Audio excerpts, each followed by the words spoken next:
Christophe Courtin, bonjour. Bonjour Jean-Baptiste. Merci d'avoir accepté notre invitation sur BITV. Vous êtes le président fondateur du groupe Courtin. Vous avez récemment lancé le logiciel SaaS Office, une suite logicielle en mode software as a service à destination de vos espaces de coworking Flexo, mais également aux autres opérateurs. Alors, qu'est-ce qui vous a poussé à créer et à internaliser en interne, à créer en interne cette plateforme? Merci, bonjour Jean-Baptiste. Pour comprendre la création de SaaS Office, qui est une suite logicielle, donc comme vous l'avez dit, dédiée aux espaces de travail, je pense qu'il est nécessaire de revenir sur la genèse de mon parcours qui est assez atypique dans l'immobilier.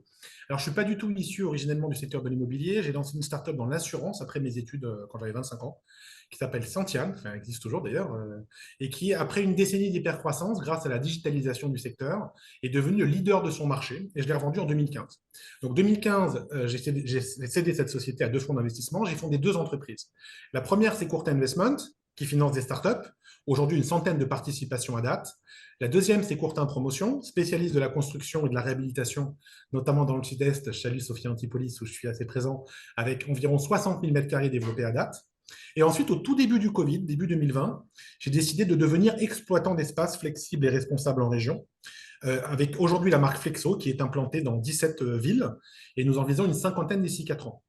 En effet, donc, il y a une semaine, suite à tout ce parcours de l'immobilier, du contenant au contenu à la data, j'ai annoncé la création d'une nouvelle branche d'activité de mon groupe qui se nomme SaaS Office, qui est une plateforme SaaS spécialisée dans les logiciels pour les espaces de travail.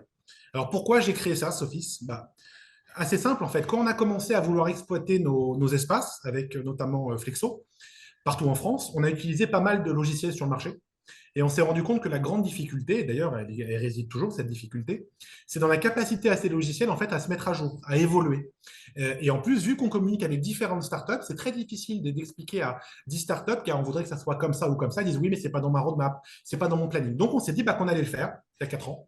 Et from scratch, en interne, on a créé notre propre outil qui s'appelle SaaS Office et qu'on met aujourd'hui à disposition du marché de nos confrères. D'accord. Alors, concrètement, qu'est-ce qu'elle permet de faire, cette plateforme? Alors, SaaS Office, c'est un logiciel tout en un, en fait, qui est développé en interne et qui permet, la première brique qui va s'appeler SaaS Office Cowork, après on aura SaaS Office Broker, SaaS Office Corpo, SaaS Office Asset Manager. Mais la première SaaS Office Cowork intègre les fonctionnalités de plusieurs SaaS, déjà en bilingue, présent, et répond parfaitement aux usages en fait, des coworkers, c'est-à-dire de ce qu'on fait avec Flexo. Elle simplifie la vie en fait, des acteurs, des opérateurs de flex office et de coworking. Elle automatise des tâches complexes, réservation d'espace, ouverture des codes Wi-Fi, ouverture des poignées. Donc, on mélange le software et l'hardware.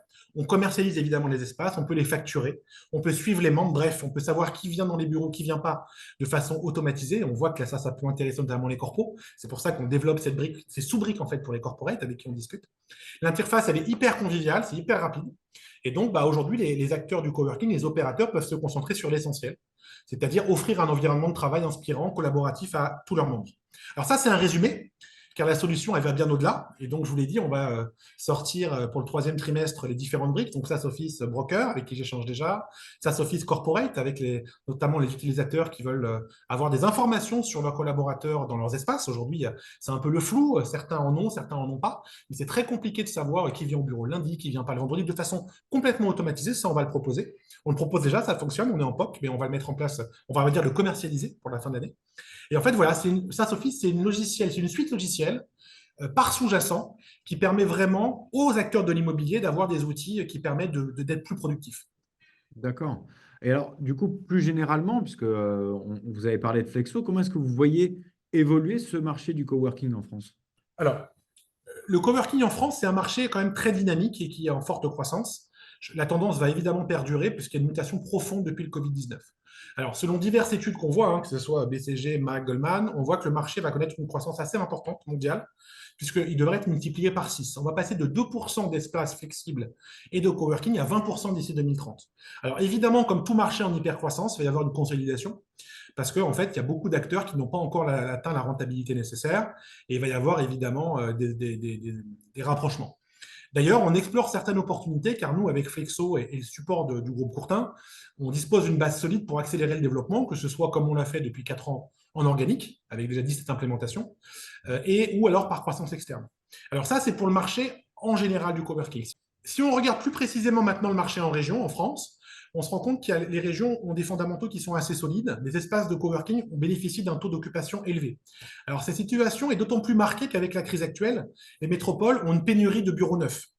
Pour Paris Intramuros, c'est un peu la même chose. La demande de recentralisation de la part des entreprises influence fortement le taux de vacances qui est très faible.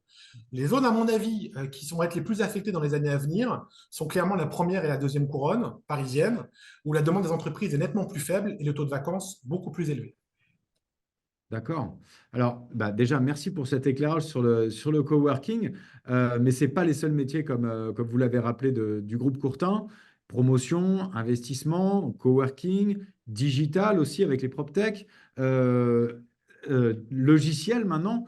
Quels seront pour vous les secteurs porteurs en 2024? Alors, il y a beaucoup de questions. Promotion, coworking, digital, je vais peut-être commencer par la promotion. Déjà, le marché de la promotion, alors clairement, dans sa globalité, va rencontrer des grandes difficultés dans les années à venir, on le voit déjà, et cela, à mon avis, durablement, en particulier pour la promotion de bureaux, qui, après des années de forte croissance, n'est clairement plus en odeur de sainteté chez la plupart des investisseurs institutionnels. Alors, il va falloir que les promoteurs se diversifient. C'est d'ailleurs ce que j'ai fait pour mon groupe, moi, il y a 4 ans avec Flexo, pour essayer de capter la valeur, en fait, sur l'exploitation et non plus seulement sur l'actif en lui-même.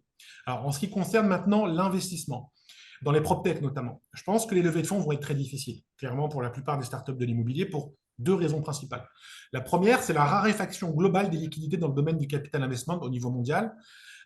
Et désormais, seules les startups matures et rentables attirent les investisseurs. Et les PropTech sont généralement trop récentes, c'est beaucoup trop récent, pour être déjà rentables. Et donc, vont avoir du mal à trouver des fonds série A, série B, série C, surtout depuis la brutale augmentation des taux directeurs depuis 18 mois. Et ça ne va pas s'arranger. En tout cas, pas tout de suite. La deuxième raison, c'est dû aux grandes difficultés actuelles de nombreux majors de l'immobilier. Avec la crise qui dure depuis, qui a commencé il y a un peu plus d'un an, ça rend les perspectives d'exit pour les startups peu probables. Et donc, les investisseurs institutionnels, ce qu'ils veulent, c'est généralement mettre de l'argent, ressortir à 4-5 ans. Et vu qu'il n'y a pas de visibilité sur ce qui va se passer, les investisseurs s'abstiennent en fait d'investir dans ces PropTech. Alors, c'est d'ailleurs pour ces deux principales raisons que j'ai annoncé pour ma part, fin 2023, que je me concentrerai désormais mes investissements exclusivement sur les PropTech. Alors, ça peut paraître contradictoire, mais non. Parce que plus particulièrement dans les PropTech et dans la data, les valorisations sont assez basses parce qu'elles ont des difficultés à trouver des financements. Alors, pour moi, le secteur, il est promis à un avenir assez important, à une croissance assez importante. En effet, moi, je suis convaincu que la crise de l'immobilier actuelle va accentuer les mutations et va obliger en fait les acteurs de l'immobilier à se digitaliser davantage.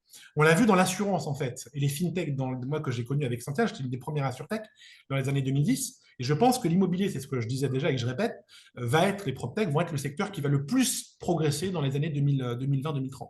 Et donc pour moi la maîtrise de la data va être cruciale pour pouvoir piloter efficacement l'ensemble des opérations, ce qui rend les proptech pour moi qui opèrent dans ce secteur particulièrement prometteur parce qu'un retour sur investissement qui sera intéressant d'ici 5 à 10 ans.